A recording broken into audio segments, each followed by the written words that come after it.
करोड़ की आबादी के लिहाज से कम हमारे 50 से 55 MP जीत कर आना चाहिए था। मगर आज भारत की पार्लियामेंट में कितने हैं? 22 या 23 उसमें पार्लियामान है। अगर आज भारत की पार्लियामेंट में 50 से ज्यादा मुस्लिम अरकान या पार्लियामान होते, अगर मजलिस इत्तेहादुल मुस्लिमीन का एक MP नहीं होता, बल्कि मेरे साथ अगर अख्तरुल ईमान और इम्तियाज जलील साहब होते, आप अपने दिलों पर हाथ रखकर मेरी इस बात को सोचिए कि क्या नरेंद्र मोदी ऐसा कानून बनाता जिससे वक्फ की जायदादों को हमसे छीन सकता था? मेरे भाई, आप नहीं में जवाब तो जरूर दे देंगे। मेरे भाई, आप नहीं में जवाब जरूर दे रहे हैं, मगर बताइए, क्या ये जवाब इतना काफी है कि हम नहीं बोल दें? मेरे दोस्तों, हमको और आपको अपना मुहासिबा करना है, एक तब्दीली को पैदा करना है। हमको अपने वोट से अपने नेता को कामयाब करना है। और याद रखिए, मिथिलांचल की सरजमीन पर बसने वाली, इस तारीखी सरजमीन पर बसने वाली जनता के दरमियान मैं खड़े होकर कह रहा हूं, नेता तुम्हारे दरमियान से बनेगा। कोई नेता आसमान से नहीं आएगा, कोई जमीन के अंदर से निकल कर नहीं आएगा। एक मामूली सी आदमी को आपको अपना नेता बनाना पड़ेगा। देखो, यादवों का नेता हर समाज का, ठाकुरों का, ब्राह्मण भाइयों का नेता है, भूमियारों का नेता है, EBC का नेता है, पसमानदा तबकात का नेता है, मांझी का नेता है, पासवान का नेता है, अरे सबका नेता है। अगर किसी का नेता नहीं है तो बिहार में 19% मुसलमानों का नेता नहीं है। ये सच्चाई है, इसको आपको कबूल करना पड़ेगा। और अगर कोई ये दिमाग में अपनी बात सोचता है, अरे भाई ये ओवैसी क्या कह रहा है, कैसा हम अपना नेता बनाएंगे? अरे जैसा उन्होंने बनाया वैसा आपको बनाना है। हम भी उन्हीं की तरह इंसान है, मगर हम में और उनमें फर्क है कि वो अपने नेता को बनाने के लिए, अपनी सियासी लीडरशिप को बनाने के लिए एक हो जाते हैं और एक होकर अपना वोट पूरा उस नेता की कामयाबी के लिए इस्तेमाल करते हैं। और हमारा मामला ये है कि जैसा मजलिस उम्मीदवार खड़ा करेगी तो हम हमारे ताल्लुक से बोलने शुरू कर देंगे, अरे ये हैदराबाद से आया है। हाँ, मैं हैदराबाद से आया हूँ, कोई चांद से नहीं आया हूँ।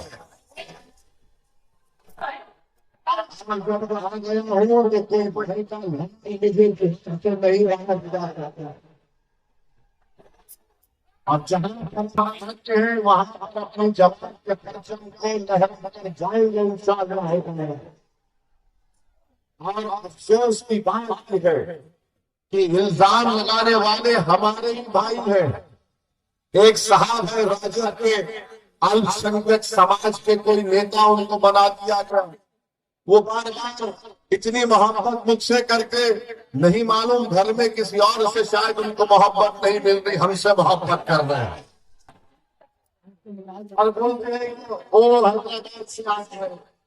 अरे जनाब, आपके जिगर, आपका बेटा अगर आज अल्लाह ने उसको डॉक्टर बनाया तो मेरे मेडिकल कॉलेज में पढ़ाकर बनाया, जब तुमको याद नहीं। तुम आज यहाँ को बड़े बड़े गाली देते हो। अच्छा वो हो क्या 2019 में उनका बेटा JDU से टिकट लड़कर नहीं इलेक्शन लड़ा था, मोदी का फोटो लगाकर? जब तुमको सेकुलरिज्म याद नहीं आया, अरे तुम अपनी औलाद के लिए सब कुछ कुर्बान कर दोगे। और मैं बिहार 19% जनता की इंसाफ की बात कर रहा हूँ। मैं बिहार में अपने बेटे के लिए नहीं आया हूँ। मैं बिहार इसलिए नहीं आया हूँ कि हैदराबाद से किसी को लड़ना यहाँ पर इलेक्शन लड़ना हूँ। मैं बिहार में इसलिए नहीं आया हूँ कि यहाँ हमें करके जितना वो हमारे अपना जमीन बेचकर बेईमान थे, वो अपना जमीन बेच देंगे। बड़े मैं आया हूँ तो 19% जनता को एक नेता बनाने और ऐसा नेता बनाने के लिए जो ना राजद से डरेगा, ना मोदी से डरेगा, ना नीतीश से डरेगा। और तुम्हारा मामला ये है कि जब हम नेता की बात करते, सियासी क़यादत की बात करते, तो तुमको लगता है ना हमारा नेता तो है, तुम्हारा नेता तो लफ्ज़ मुसलमान बोलने को तैयार नहीं है, तुम्हारा नेता तो लफ्ज़ मुसलमान बोलने को तैयार नहीं है। ये कब तक ड्रामाबाजी चलेगी बताइए, ड्रामा कब तक चलेगा? मुसलमान इनको कब याद आता है? चुनाव भाई हमको दे दो, उसके बाद उसको पलट कर मत पूछो। चुनाव खत्म हो गया, हम खत्म हो गए, चुनाव आया तो देखो जुल्म हो रहा है, आपको दबाया जा रहा है। अरे जब जुल्म हो रहा है, जब दबाया जा रहा है, तो उसका रोक कैसा होगा? उसका सत्यवाद क्या होगा? उसका सत्यवाद है कि तुमको लीडर बनना पड़ेगा, तुमको बनना पड़ेगा। मुकद्दर के फैसले तुम पटना में जालिम तुम्हारे नौजवानों को और मुस्तकबिल का फैसला नहीं करेगा। हम सिर्फ यही उम्मीद कर बैठे थे 50-60 साल से, अरे नहीं अच्छे लोग हैं, ये हमारा साथ देंगे, ये हमारी मदद करेंगे। अरे बताओ हमारा क्या फायदा हुआ? हमने रिपोर्ट बनवाई कि मुसलमानों के बारे में 5 साल पहले हमने उसको रिलीज करवाया। उस रिपोर्ट को पढ़ने के बाद अगर तुम्हारे दिलों में सच्चाई है जो हम पर उंगली उठाते हैं, हम पर तनकीद करते हैं, बताओ रिपोर्ट पढ़ो, तुमको आईना दिखेगा, तुम्हारी गलतियां नजर आएंगी कि आज तुमने क्या हाल करके रख दिया। तो मैं आपसे अपील करने आया हूं कि हमको इस आने वाले विधानसभा में मुत्तहदा तौर पर हमको अपने तमाम वोट को सही इस्तेमाल करना पड़ेगा।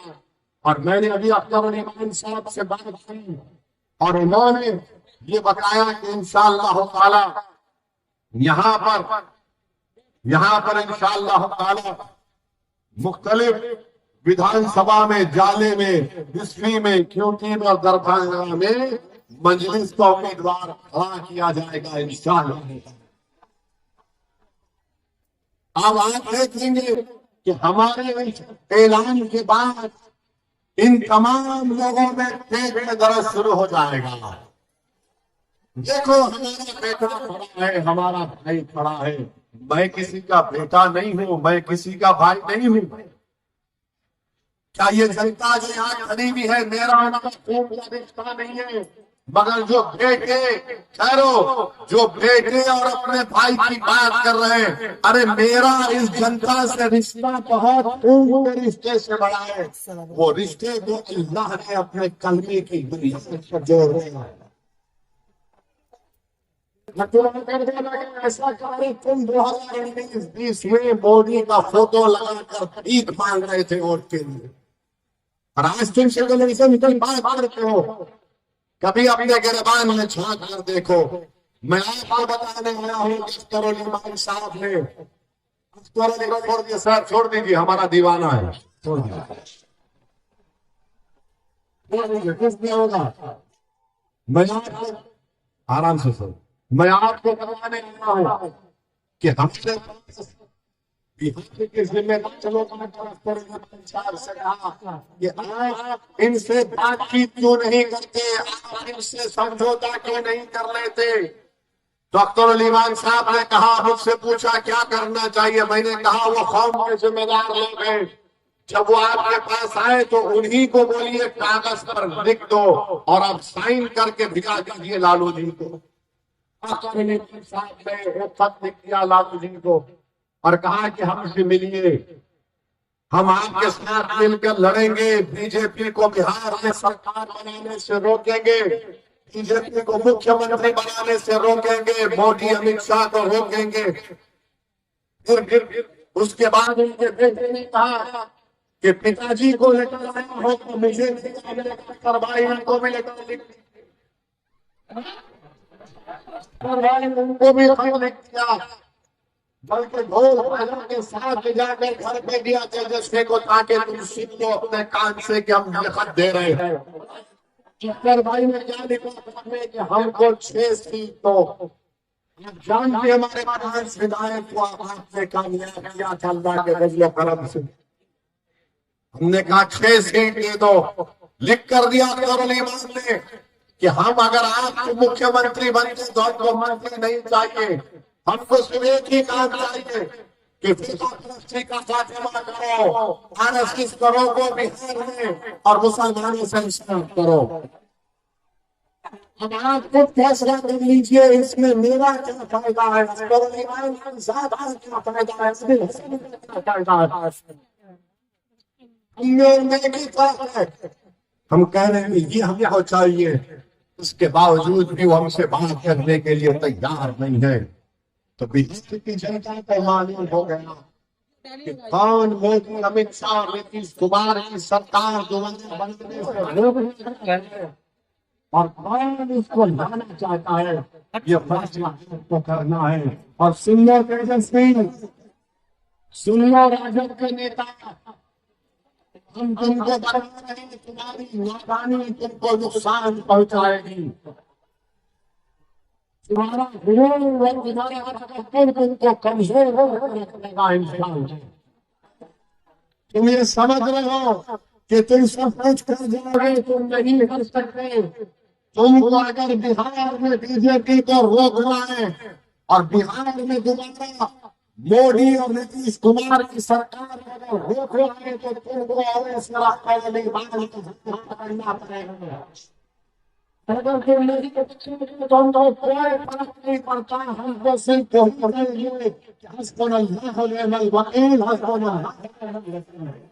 लड़ना सबसे बेहतरीन होता है, लड़ेंगे जरूर इंशाअल्लाह ताला।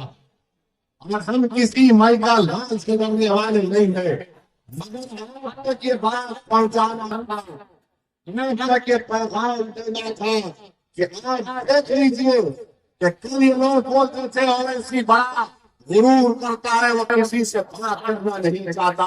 अरे सालिमों, मैं तो हमेशा से तैयार था। अभी आज से 1 महीना पहले वाइस प्रेसिडेंट ऑफ इंडिया का इलेक्शन हुआ सदर जमहूरिया का। किसको ओवैसी ने, किसको ओवैसी ने?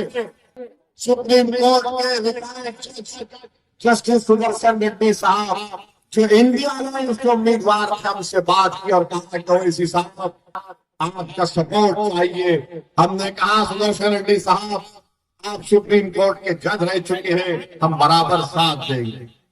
हमारे तेलंगाना के मुख्यमंत्री रेवंत रेड्डी ने हमसे मिलकर कहा कि असद भाई साथ दो। किसको वोट दिया फिर आप चुनाव में उंगली उठाते हो? दूसरी हम बात मेरे अजीज दोस्तों और बुजुर्गों, आज नीतीश कुमार की सरकार के 20 साल किससे ज्यादा का वक्त हो चुका है। अब ये हाल हो चुका है कि महिलाओं के पास 10-10 हजार रुपये डाल रहे हैं। हम ये पूछना चाहते हैं, अगर 7,000 करोड़ का सही इस्तेमाल होता तो क्या दरभंगा में एम्स नहीं बना सकते थे? दरभंगा में एम्स बना सकते थे। अगर महिलाओं से इतनी मोहब्बत थी तो आप अस्पताल बना देते। महिलाओं से इतनी मोहब्बत थी तो बच्चों के लिए कॉलेज बना देते। लेकिन आप कुछ नहीं कर रहे और सिर्फ ऐलान कर रहे हैं। महाराष्ट्र में भी यही ड्रामा हुआ था। इसी तरह महाराष्ट्र का चुनाव से पहले महिलाओं के अकाउंट में पैसे आए, अब फोन करके पूछ लो महाराष्ट्र में कई नाम कम कर दिए गए, पास को पैसे भी नहीं आ रहे। तो मोदी जी लंबा लंबा छोड़ते, आपको मालूम ना, लंबा लंबा छोड़ते। अब मोदी जी ने कह दिया कि भारत की जंग आजादी में RSS ने बड़ा योगदान दिया। भाइयों बहनों, आप बताइए वो RSS जो भारत की आजादी में उनका एक आदमी नहीं मरा, एक भी नहीं मरा। अगर कोई मरा अपनी जान लिया तो मोदी नाम बताओ। अगर एक आदमी तुम्हारा मरा तो नाम बताओ। मैं तुमको बिहार में हमारे बुजुर्गों ने आजादी में हिस्सा लिया, सुनो भाजपा RSS वालों, मैं तुमको नाम सुनाता हूँ। अब्दुल कयूम अंसारी, मौलाना मजहरुल हक, बिस्म नदीमाबाद, सैयद अली इमाम, अब्दुल गफूर, सैयद महमूद, महफूज अहमद एजाजी, ऐसे बहुत से नाम है मेरे जी। 1 घंटा लग जाएगा, इतने नाम बोलूंगा मैं। आप एक आदमी का नाम बताओ। झूठ बोलता है देश का प्रधानमंत्री के RSS ने देश की आजादी में एक देवर सुनिए, एक देवर यकीनन जेल को गए थे जब वो कांग्रेस के मेंबर थे, RSS को नहीं बनाया गया था। और एक देवर जेल को क्यों गए थे? ये बीजेपी के लोग बोलते कि महात्मा गांधी ने खिलाफत मूवमेंट चलाया। अरे दीवाने, एक देवर को खिलाफत मूवमेंट की तारीफ में भाषण देकर जेल को गया था। और फिर गांधी ने कहा था कि जो जेल को जाएगा वो वकील नहीं ठहरेगा। एक देवर ने गांधी के हुक्म को खिलाफ वर्जी की, वकील को खड़ाया। और होगा, हंसना नहीं मैं जो कहूंगा। तो जेल से जब निकलता है तो एक देवर का 12 किलो वजन बढ़ गया था। 12 किलो। मालूम हुआ कि जेलर से दोस्ती करती है तो जेलर इनका सैया बन चुका था। चक्कर छोटे हो गए। और मोदी जी बोलते हैं हम RSS ने बड़ा किया। अच्छा, देश में नमक का सत्याग्रह हुआ था, RSS ने कहा नहीं हिस्सा लेंगे। एक देवर हिस्सा लिए और उनकी जीवनी किताब में कोई लिखता है उन्हीं का आदमी कि एक देवर इसलिए हिस्सा लिए ताकि लोग आवाम को, जनता को RSS पे लाना चाहते। देश में फैसला बना क्विट इंडिया मूवमेंट, अंग्रेज भारत छोड़ो,